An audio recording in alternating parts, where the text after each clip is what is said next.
आपको ये कहानी अच्छी लगी और इससे कुछ सीख मिली तो चैनल को सब्सक्राइब ज़रूर करें। आपका एक सब्सक्राइब हमें इसी तरह से नई नई कहानियाँ आपके लिए लाने के लिए प्रेरित करता है। नमस्कार दोस्तों, आज की कहानी सब प्रभु पर छोड़ दो। एक साधु भिक्षा लेने एक घर में गए। उस घर में माई भोजन बना रही थी और पास में बैठी उसकी लगभग 8 वर्ष की पुत्री बिलक बिलक कर रो रही थी। साधु का हृदय करुणा से भर गया। वे बोले, माता, यह बच्ची क्यों रो रही है? माँ भी रोने लगी। बोली, महाराज जी, आज रक्षाबंधन है, मुझे कोई पुत्र नहीं है। मेरी बिटिया मुझसे पूछ रही है कि मैं किसके हाथ पर राखी बांधूं। समझ में नहीं आता कि मैं क्या उत्तर दूं। इसके पिताजी भी नहीं हैं। साधु ऊंची स्थिति के धनी थे। बोले, हे भगवान, मैं साधु बन गया तो क्या मैं किसी का भाई नहीं बन सकता? बालिका की तरफ हाथ बढ़ाया और बोले, बहन, मैं तुम्हारा भाई हूँ, मेरे हाथ पर राखी बांधो। साधु ने राखी बंधवाई और लीला नामक उस बालिका के भाई बन गए। लीला बड़ी हुई, उसका विवाह हो गया। कुछ वर्षों बाद उसके पेट में कैंसर हो गया।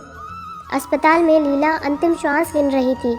घर वालों ने उसकी अंतिम इच्छा पूछी। लीला ने कहा, मेरे भाई साहब को बुलवा दीजिए। साधु महाराज ने अस्पताल में ज्यों ही लीला के कमरे में प्रवेश किया, त्यों ही लीला जोर जोर से बोलने लगी, भाई साहब, कहाँ है भगवान? कह दो उसे कि या तो लीला की पीड़ा हर ले या प्राण हर ले। अब मुझसे कैंसर की पीड़ा सही नहीं जाती।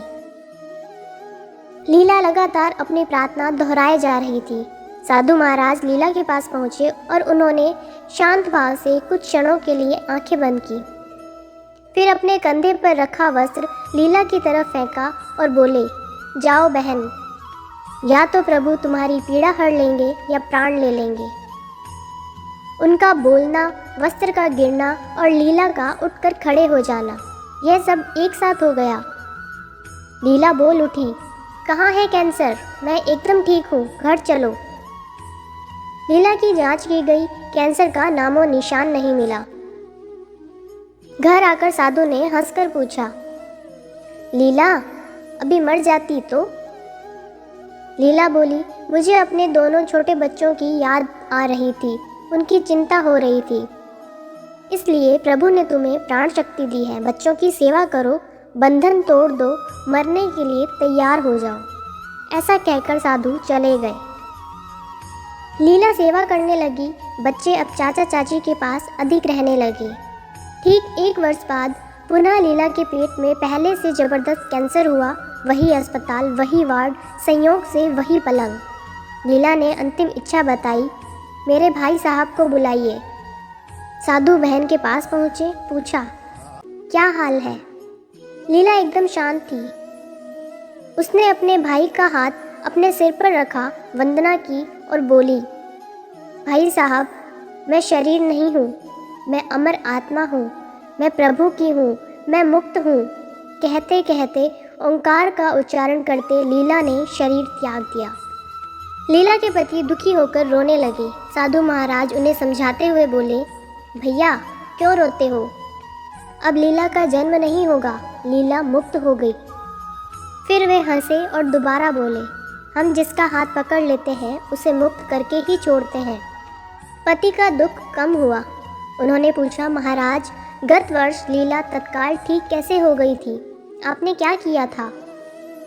गत वर्ष लीला ने बार बार मुझसे पीड़ा या प्राण हर लेने के लिए प्रभु से प्रार्थना करने को कहा। मैंने प्रभु से कहा, हे भगवान, अब तक लीला मेरी बहन थी, इस क्षण के बाद वह आपकी बहन है, अब आप ही संभालिए। प्रभु पर छोड़ते ही प्रभु ने अपनी बहन को ठीक कर दिया। यह है प्रभु पर छोड़ने की महिमा।